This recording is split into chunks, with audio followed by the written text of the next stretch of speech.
Namaste. Today we are in the auspicious presence of His Excellency Maharaja Srikrishna Devaraya of Anegondi Samsthanam. And also we have noted author, historian, Dr. Koenraad Elst. And we have Sri Muralikrishna Maddikere, whose family has been residents of Hampi for hundreds of years. And the topic we'll be discussing today is revival of Hindu temples and also taking temples control from the state to the practitioners. So with that, I would like to invite Sri Rajavaru to kick off with his set of questions. Namaskar. It's so wonderful that you've come here to my house. I'm really honored. So am I. My question is, since you've read the world history, you know so much about all the other countries and all. Has there been any instance where people have taken back their places of worship? Yes, of course, it depends upon the other side, whether it is willing and accommodating. In liberal countries like Canada and Australia, I'd say that the native populations have made quite a bit of headway in recovering their sacred sites. Like the Uhuru Mountain in Central Australia has now been recognized by the Australian government as a sacred place of the Aboriginals. So yes, I mean, it happens, and the time is right, and it could happen in India too. For me, since I come from this family, the Vijayanagara families, the Vijayanagara stood for the Sanatana Dharma, and because of Vijayanagara, you see so many temples in South India which are still alive with Nitya Puja going on. But Hampi, the capital of Vijayanagara, all the temples are in ruin since 1565. So I feel that the pujas have to restart here. So what is your opinion about that? Yes, of course, the situation all over India is extremely diverse. So in very many places, temple worship just continues. In other places, it has been grabbed by the government so that they siphon off a lot of the money involved, but nevertheless, the temple worship continues. And I mean, so you have very specific local situations, like where temples were donated as a legacy by some particular person, where they were owned by the Maharaja family, who is still in control or who is not in control anymore. You have all these things. So then a very important case is the numerous temples that are controlled by the Archaeological Survey of India, and that because of their status as archaeological monuments are not necessarily taken care of as should be the case with archaeological monuments, but are at any rate treated as secular remnants and are not allowed a religious role. And so you have many temple buildings, either dilapidated or even still fine, but that are deprived of their religious function. So that's one of the important things to correct. So whether this is possible, you would think that right now you have a Hindu-friendly government, but let's say that that's a complicated matter. In some states, this is indeed, the BJP rule is indeed Hindu-friendly, like in Assam, like in UP. In other places, it is not. Like the past BJP government in Rajasthan, for example. Here in Karnataka, you have a complicated situation where sometimes they are remarkably pro-Hindu and sometimes not at all. So how to go about? Means we are in a state of confusion because we have adopted a state, a constitution wherein we declared ourselves as seculars. According to constitutional framework, the idea of secularism is quite different that of what the Western Yes. thought. So in this situation, how we can go about? Yeah, well, let's first of all see what is meant by secular in the case of India. So everybody says India is a secular state and implies that same thing by claiming, oh, and the secular state is threatened by the BJP on the totally anachronistic notion that the BJP is a fanatically Hindu party. That's the usual story. In reality, you know, if reality is allowed to come in, you know, unlike what this very motivating, anti-Hindu motivating narrative implies, India is not a secular state. And that's very easy to show with the cold print of the constitution in hand. In a real secular state, all citizens are equal before the law. Now that is actually said once in the constitution. However, in other constitutional articles it is completely violated. And so the most consequential case is Article 30 of the Constitution about matters of education, where Hindus are very fundamentally discriminated against. At least in actual practice, it is a question whether by allotting rights to the minorities, the Constituent Assembly meant to deny these rights to the majority. Probably not. But since Indira, at least this article is interpreted that way. So you have a very open discrimination against Hindus, which explains why more and more Hindu groups are, well, leaving the sinking ship and having themselves declared as a non-Hindu minority, because that's advantageous.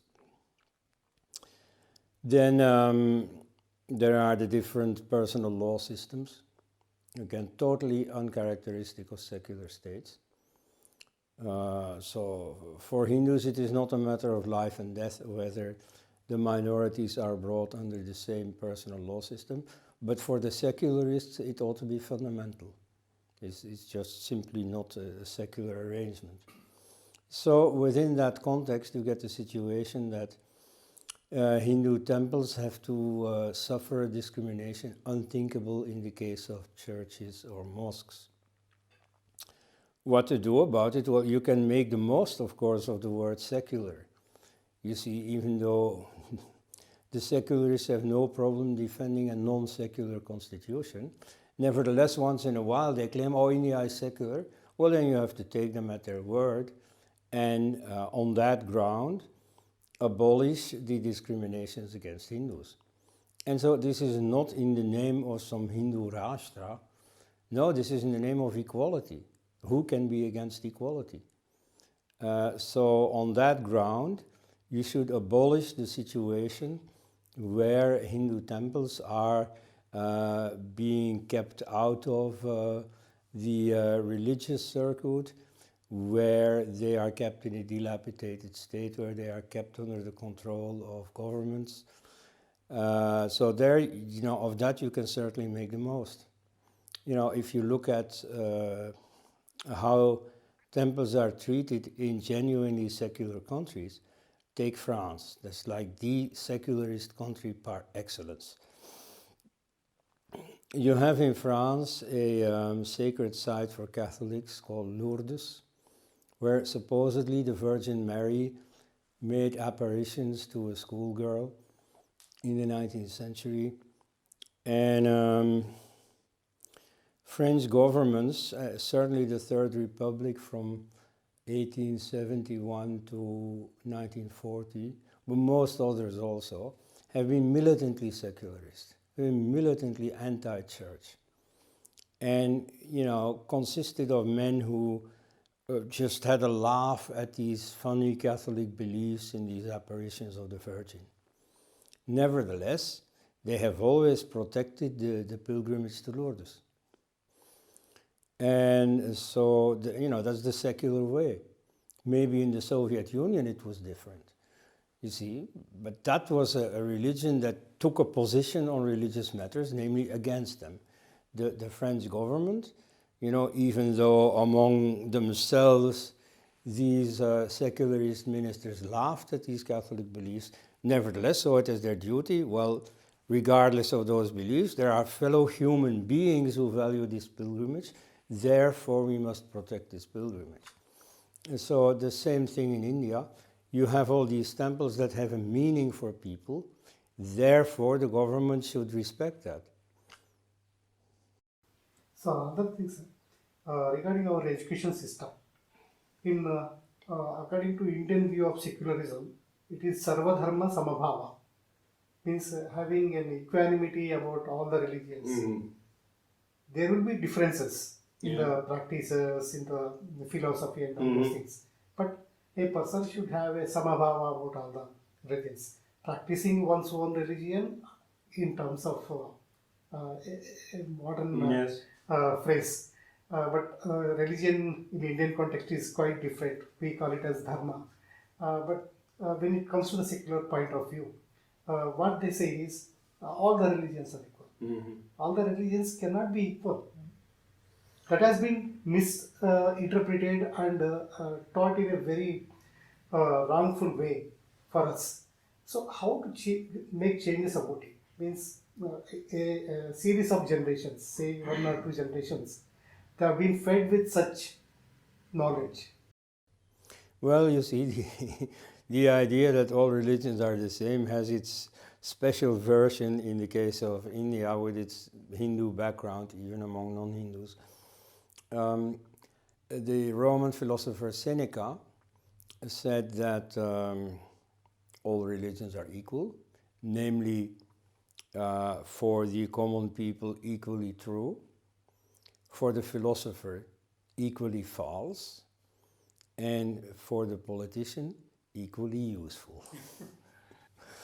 Now, in the case of India, the equally true part has gained preponderance, and that's more or less what secularists mean when they use the phrase, which simply testifies to their extreme superficiality. You see, to say that 1 and 1 is 2 is equally true as 1 and 1 is 4, that's that's very illiterate to say that. And then you have the soft secularists, the Gandhians, who say, yeah, some extremists say 1 and 1 is 4. Then you have the other extremists who say 1 and 1 is 2. Oh, let's be nice, let's all get together and agree that 1 and 1 is 3. Okay, that's Indian secularism for you. So you see, there is a way in which they're all true, in the sense that in all of them, most people involved, not all, but most people, most Christians, most Muslims, most Hindus, have a sincere devotion, have an awe for the sacred. In that sense, all religions, or at least all religious communities, all religious human beings are the same. But when you mean the religions as defined by their doctrine, now watch out, you see, that's in fact a Christian definition of religion, the idea that a religion is defined by a doctrine, which is then followed by Islam, the idea that you have a triune deity, that Jesus is the Son of God, and so on, or the idea that the Quran was revealed to Muhammad or so. If you abide by that doctrine, you are part of that religion. That's not really true for Hinduism, which can't be defined by a single doctrine. But okay, we get their point. I mean, at least you could define Hinduism negatively by a doctrine. Hindus are not Muslims, are not Christians. Okay, that much you could say. Well, you see, those doctrines are not necessarily the same. And in fact, I can assure you that they are not the same. So you see, that's and secularists always confuse these two levels. So You know, if you criticize Islam, oh, this is insulting to the Muslims. Well, no. You see, I totally respect the awe for the sacred that is there in Muslims, like when they go on pilgrimage all the way to Mecca. You know, that's a great religious exercise and quite familiar to Hindus, who also have pilgrimage, who also have fasting. So with that, there's nothing wrong. By contrast, the doctrine that Muhammad received a book in full dictated by the angel Gabriel, well, about that I dare to doubt. And so that's not equally true as to say philosophically that our own individual consciousness is the same as Brahma, as the absolute. You see, that's a philosophical statement. It's also either true or not true, but it's of a different nature than this rather funny belief that God, you know, came down or sent down his book. You see, that it is revealed as such. So the basic doctrine of Islam, of Christianity, or also the basic doctrines believed by Hindus can, of course, be criticized. And they need not be equally true. Right? However, to the issue of the respect for temples, that is immaterial. You see, I mean, argumentative type persons like me like to, you know, polemicize with secularists about the superficiality of their statements, but that's a pastime, you know. You know, in real life, we just have to, you know, agree that religion exists, that it's important for people, and that therefore we make arrangements in conformity with that. So, concretely, that these important Hindu temples are respected as such, are allowed to flourish as temples without government interference.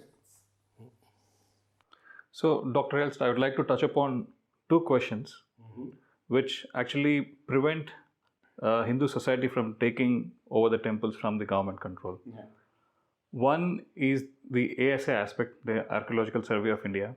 So I believe Finbar Bari Flood, a Western scholar, has written about museumizing artifacts and cultural assets is a way of West's appropriation of the cultural assets away from the practitioners, the ritual practitioners. So while the ASI is protecting these monuments, they would rather want to keep them as monuments even in the dilapidated state and would not want the actual live ritual to start there. So is this a kind of a Western influence on our institutions here in India that's giving, that's result of this attitude of... Yes, except that of course it's being done by Indians. I mean, there you have the entire decolonization debate, in which I have a very outspoken position as the writer of a book about decolonizing the Hindu mind.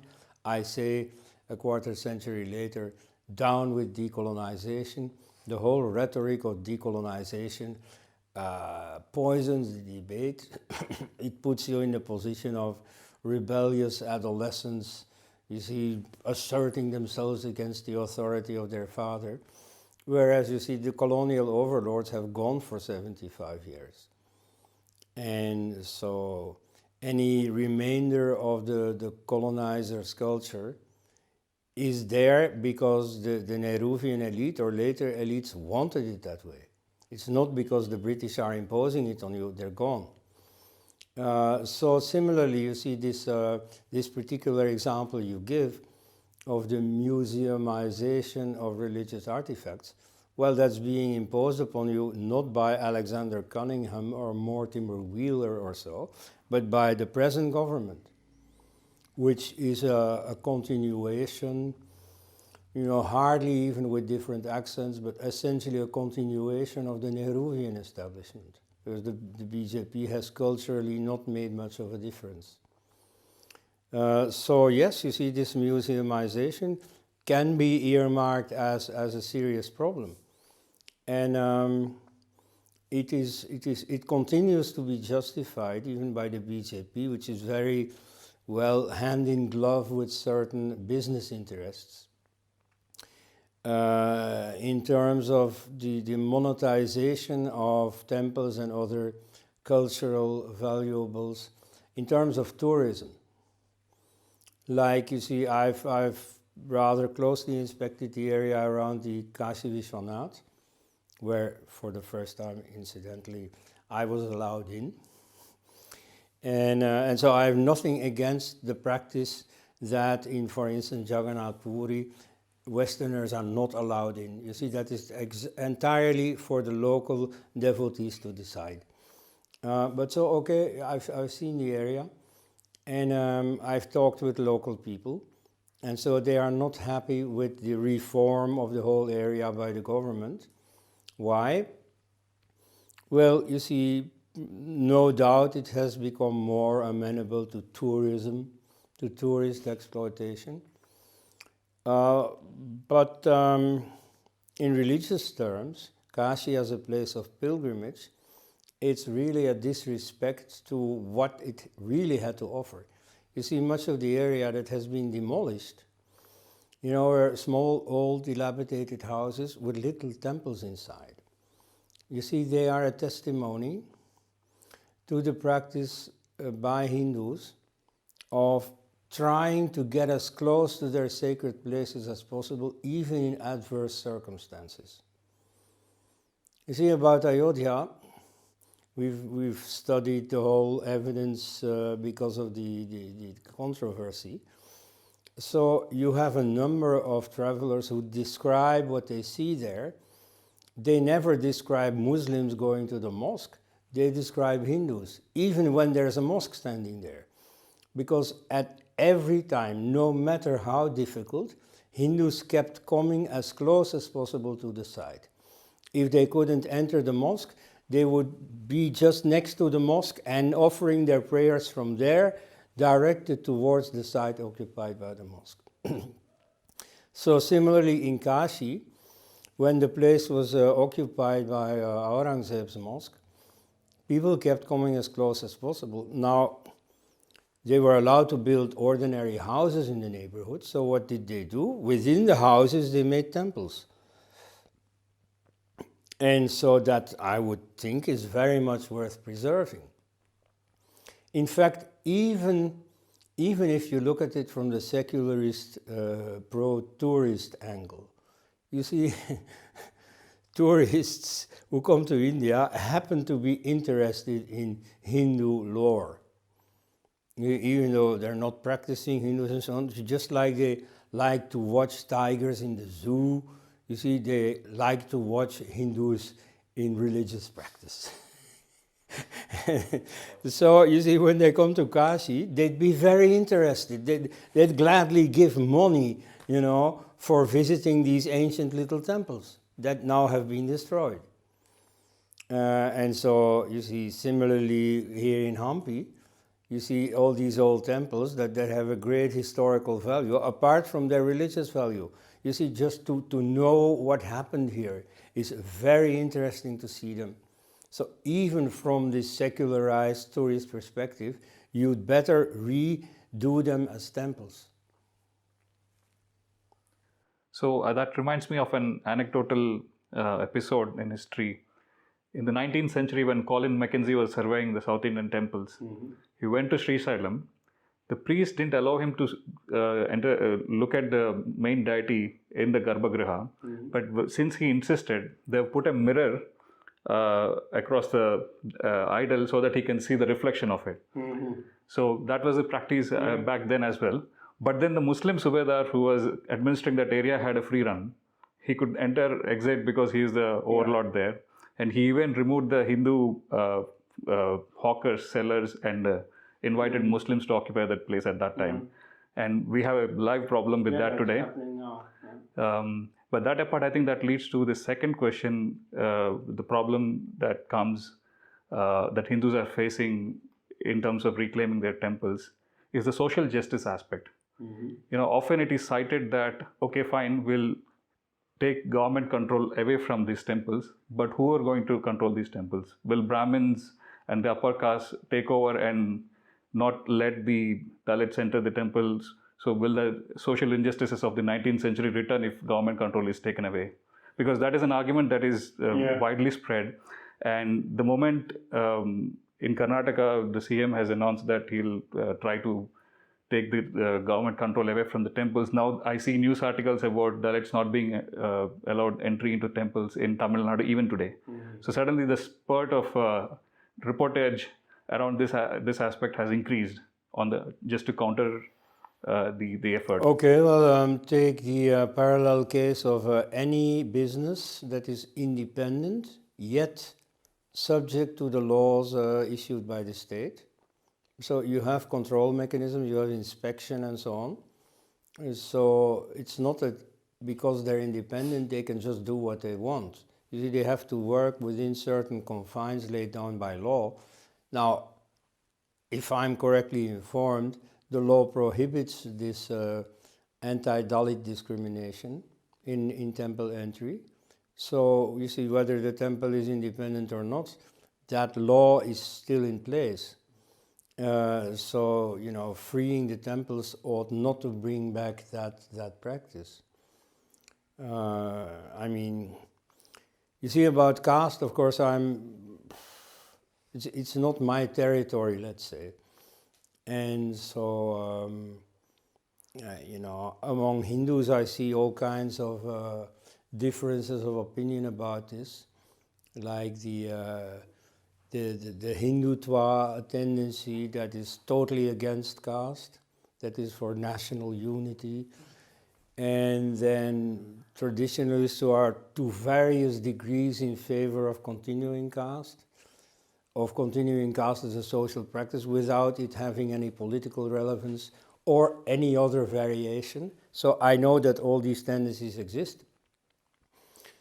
Well, at any rate, the practice for these freed temples is laid down by law, is confined by law. Moreover, the question presupposes that it is Brahmins who are in control of temples. That is true in many cases, but there are all kinds of exceptions already since many centuries. You see, there are temples where there is a Dalit priest, and there are temples that you see are created by a legacy of some person who made fortune in life, you know, who leaves a legacy for building a temple, especially for the people of his own caste, whichever caste it is. And all kinds of situations. I mean, that's typical for Hinduism, is this enormous diversity. So you see all these people who are immediately suspecting that Brahmins will start their own games. That's a very prejudiced attitude. At any rate, you see, they're welcome to their attitude, but it's a problem that doesn't really exist. Or if it pops up somewhere, it can immediately be taken care of. I think from a historical narrative point of view, we need to bring out instances, like you said, where non-Brahmins and people from various communities have actually donated to temples and maintained temples. Here in Karnataka during the Chalukya times, in Ballari, so we had Kartikeya temples, which were patronized by the Lohakaras or the blacksmiths. Yes. Brahmacharis, and they were not typical Brahmanical, and most of them are Vamapanthis, the Vamachara practitioners. So also as recently as late 1700s, we have inscriptions from Andhra in Nellore, Ranganatha Swami temple, where the Dommaras, who are typically the acrobatics, the people who perform acrobatics on the streets, have proudly donated their earnings to the temple, and they have had it inscribed in the temple saying that they worshipped there, and then they have donated so and so wealth to it. I think all these instances need to be brought out to build a counter narrative to its argument that it is if the state control goes away. Or a simple point of comparison, because you know these caste situations most foreigners don't understand. But what they do understand is the relation between the sexes. Now, when they hear vaguely in the news that women are not welcome in the Sabarimala temple, they say, oh, this is discrimination against women. Well, you see, there are very specific reasons. You can worship Ayyappan in a number of other temples where women are allowed. You see, now this has to do with the specific persona in mythology of Ayyappan. You see, like some ascetics, he's supposed not to watch women. I mean, even now, even in London, when I visited the Neasden temple of the Swami Narayan sect, my then wife, I admit I am divorced, but so, you see, I was invited in and my wife had to stay out. And so these practices exist. And so, you see, this happens with the deity of the Sabarimala temple. Not all temples of this Ayyappan have this. And at the same time, and that's the point I want to make, there are also temples where only women are allowed. And you see, in the Sabarimala temple, it's, you could say that menstruation is the criterion.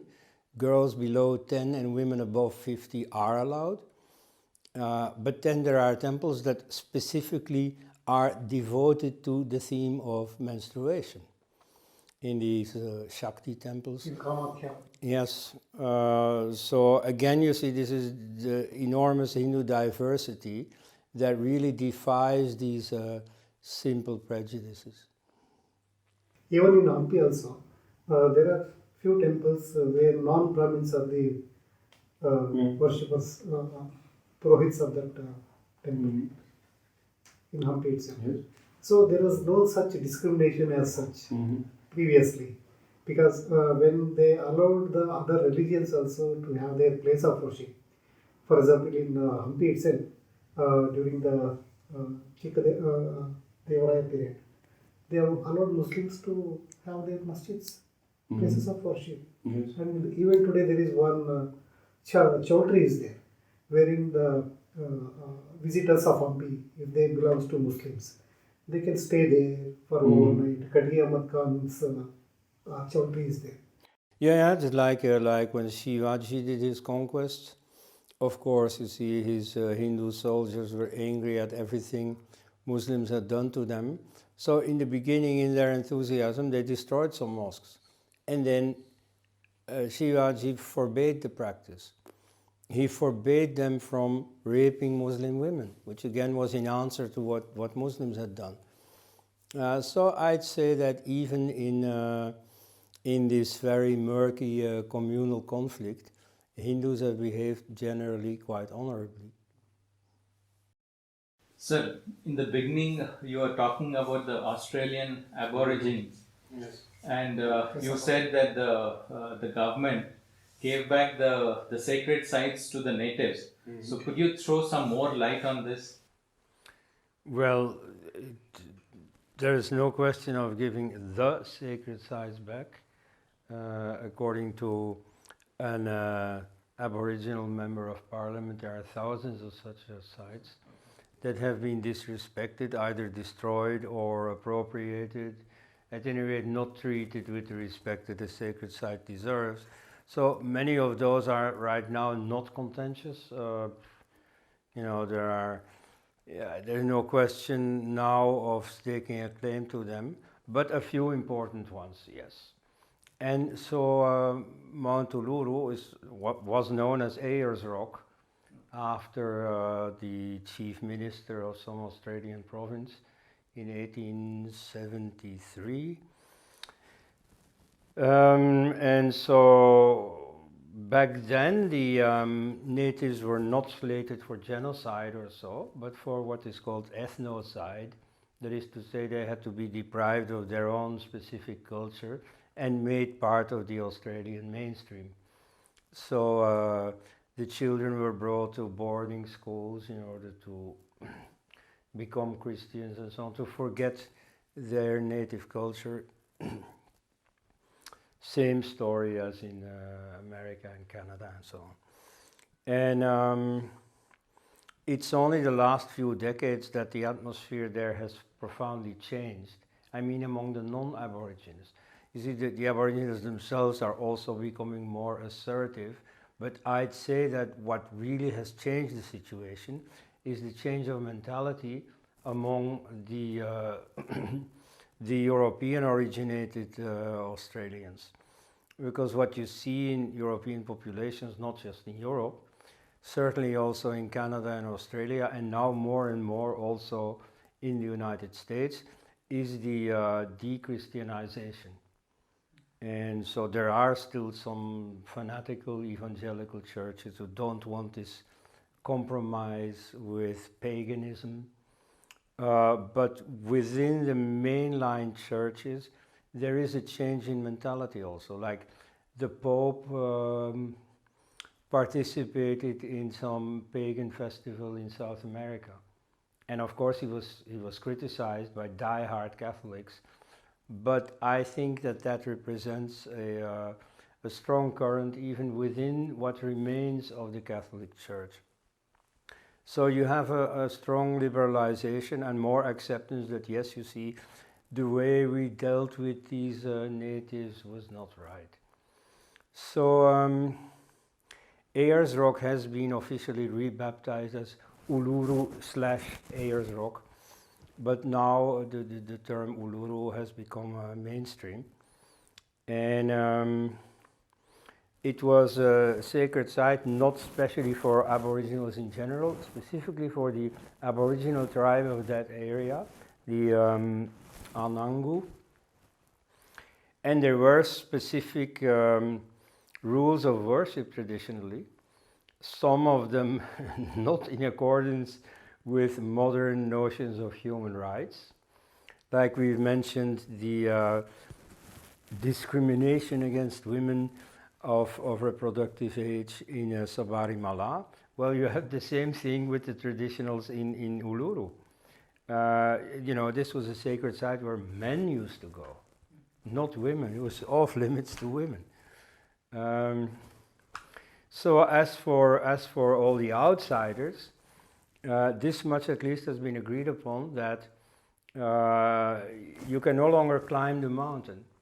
You see, British people, especially Australian people, are very into sports, into outdoors life, so they used to go climb this mountain. Well, that's over since 2019. That's off limits. You can circumambulate the mountain though. But so more and more it is left in the care of that Anangu tribe. Similar things are happening elsewhere, like in some South American countries, I think most pronouncedly in Bolivia, you have a re-evaluation of native culture. And you know, in professional life and so on, a market coming up of natives. The let's say Pagan International, who have every 3 years a gathering of the elders, a global conference in one Indian city. And so even the outsiders prefer to have the gathering in India.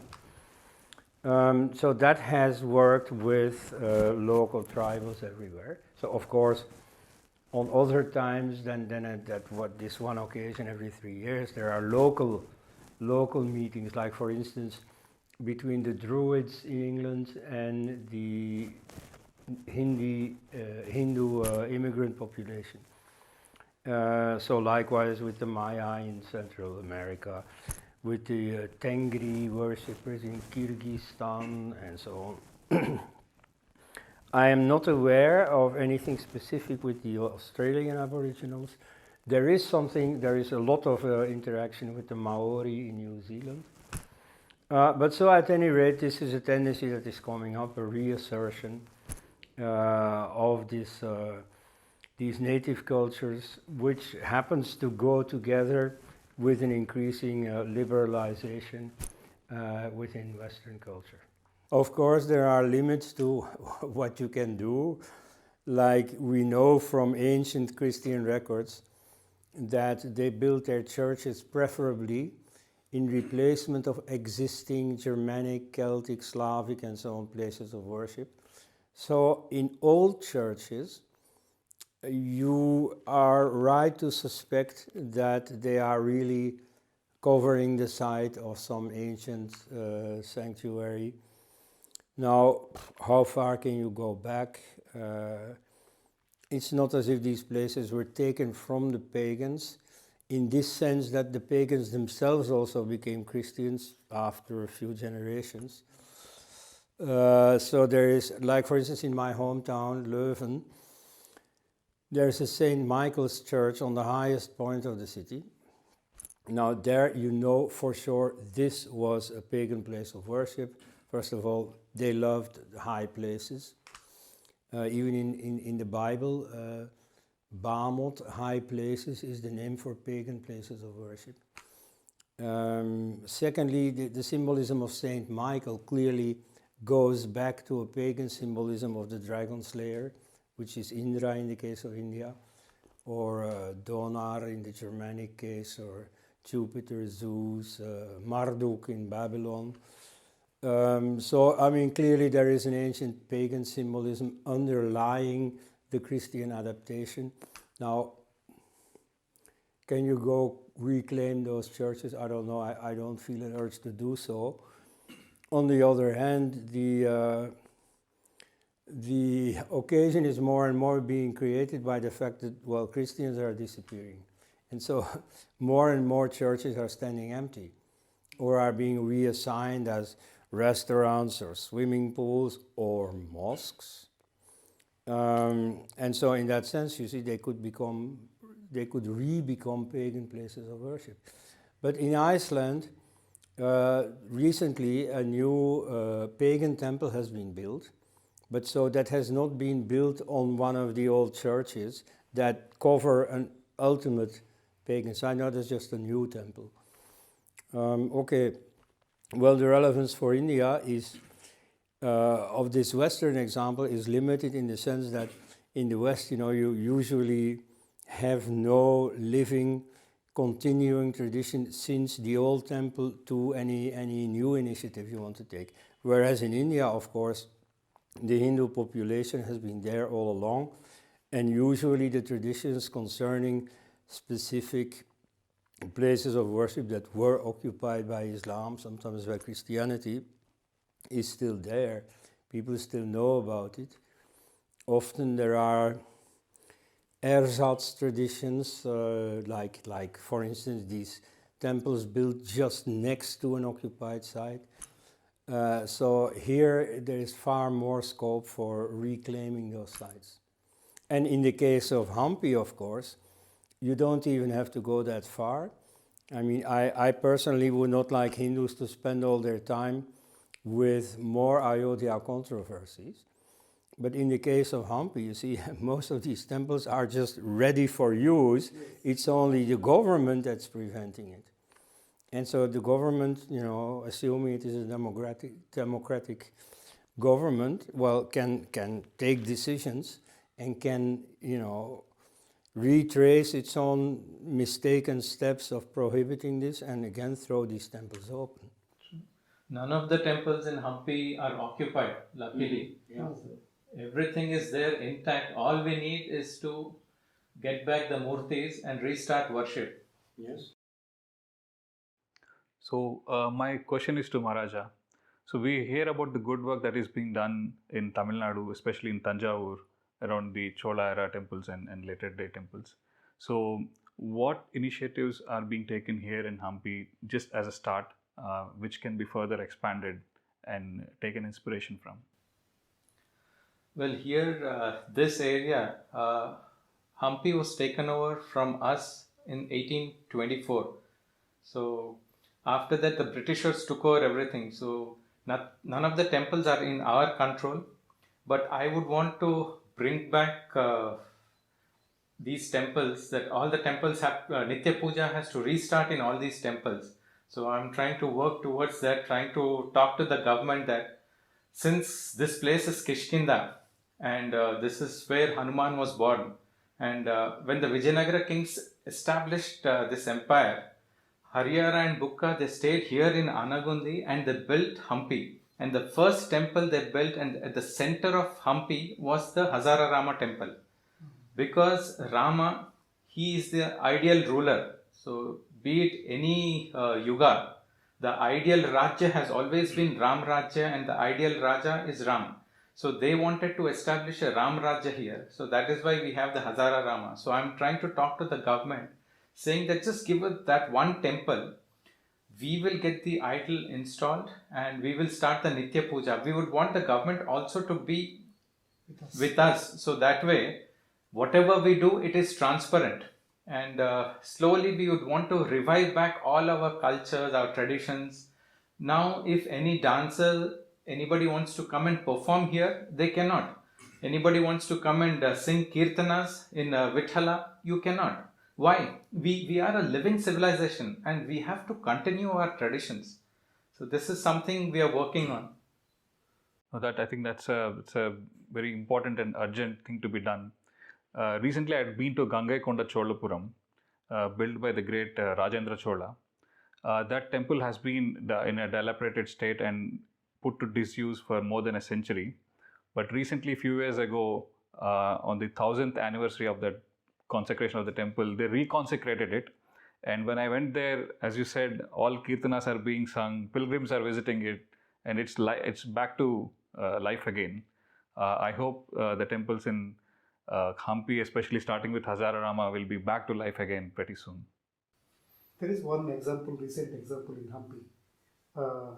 There is one Ranganatha temple behind Kodandarama temple, Hassagiri Ranganatha. Previously, there was no puja was performed. And recently, it has been renovated, and then puja has been started once again. So we have a hope that.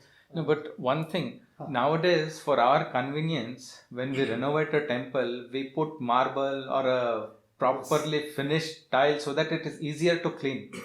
But according to the tradition, we have to stick to our traditions. We have everything written down properly. Like the Vijayanagara kings, they have given down where the priest has to stand and pray, where the pilgrims have to stand. Everything is there. And we have to follow these traditions. It's not for our convenience that we are doing it. So this is something where I differ with some of the things that are happening in Hampi.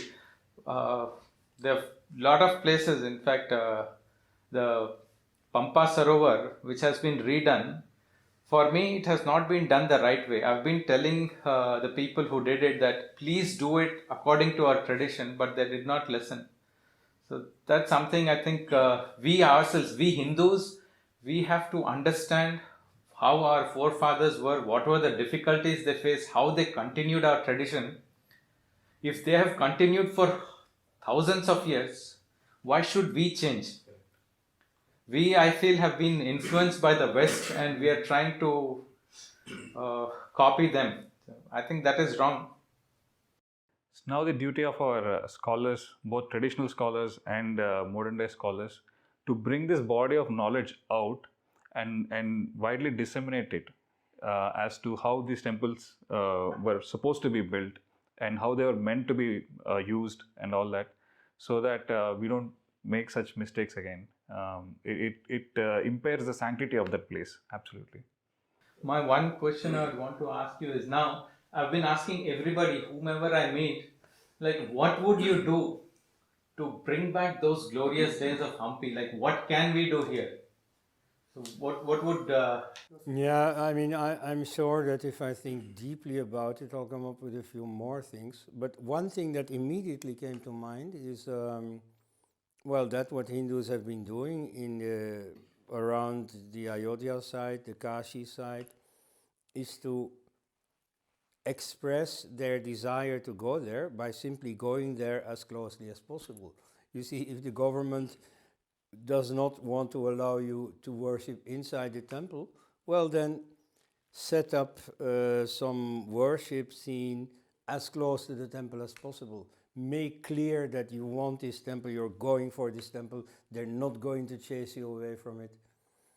And you know this, and then the press people are going to, you know, report on it and so on, and it'll get known, and you know, politicians are sensitive to those things. Sir, even there is a problem, sir. Yes. If it is a recognized Archaeological Survey of India monument, they'll make a graph of it. Core area, ancillary area, and area of restriction. And in those places, we are not allowed to do any activities. There are, according to the law, for example, if Virupaksha temple is in Virupaksha temple, it is maintained by Archaeological Survey of India. But inside the temple, the normal puja and every worship rituals are going on. But it is not same in the case of other places where it is not a living temple. For example, Achyutaraya temple is there. It's a monument now because there is no worship, it is not a living temple, and no activity is allowed inside or near the vicinity of the temple. Well, you know, go as close as you can. First, go as close as the law allows you. Sometimes also it's acceptable as an act of civil disobedience to even go closer than the law allows you. So you have to see the circumstances, what you can get away with.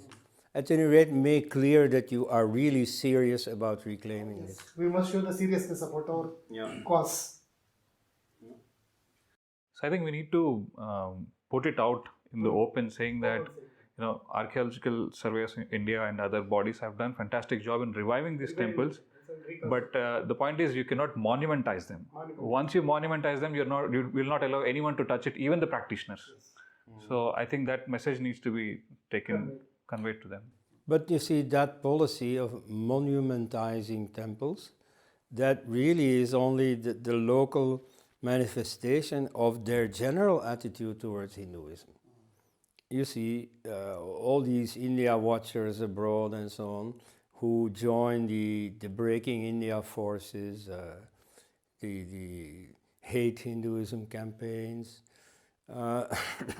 they don't mind Hinduism a little bit, you know. After all, they've studied for 5 years or so to get a degree in Indian studies. So, I mean, they have a certain liking for things Hindu. But what they like is museum Hinduism. You know, the stuff that you find in the British Museum, yeah, that's okay for them. You know, but if Hinduism comes alive now, that they don't like. You see, imagine you go to a museum with, let's say, the corpse of Tutankhamun, and you are watching that corpse. Oh, that's beautiful. Oh, these ancient Egyptians, you know. And then suddenly that corpse starts to move, raising its arm. And suddenly that corpse even starts to speak. Let me out. Well, you see, that's what you people represent for those India watchers. You people are trying to revive what they think is a corpse. Absolutely. I mean, it was very painful when I visited British Museum. There's a separate gallery for the marbles from Amravati, which is my hometown. And these are marbles from 2000 years ago, transported all the way to Britain and put up there as articles of amusement. But they represent the life culture of Shatavahanas back then. So yeah, but we have this problem with monumentizing, even though ASI doesn't move any structures out of their place, but it's still restricting access to the practitioners from. So it's been a enriching and enlightening discussion so far. And as Dr. Elst mentioned, if the Aborigines of Australia, the natives of South America, the Inuits of Canada and various pagan lands are reclaiming their sacred spaces, we Hindus, being a living civilization and a living religion, we should do a lot more to claim back our sacred sites and temples. And more importantly, not view the archaeological monuments and archaeological places where we have temples from the medieval times and ancient times as places of tourism, but recognize them that they were at one point places of piety and sacredness, and try to bring that back and view it as places of pilgrimage and bring them back to life, so that the Nitya Puja and all the other rituals are reinstated in those temples and they come back to life. So I thank Maharaja Sri Krishna Devaraya of Anegondi Samsthanam for gracing his presence, and also Dr. Elst for being with us and enlightening us with all his knowledge. and also Sri Muralikrishna Maddikere for his intriguing questions. Namaskaram.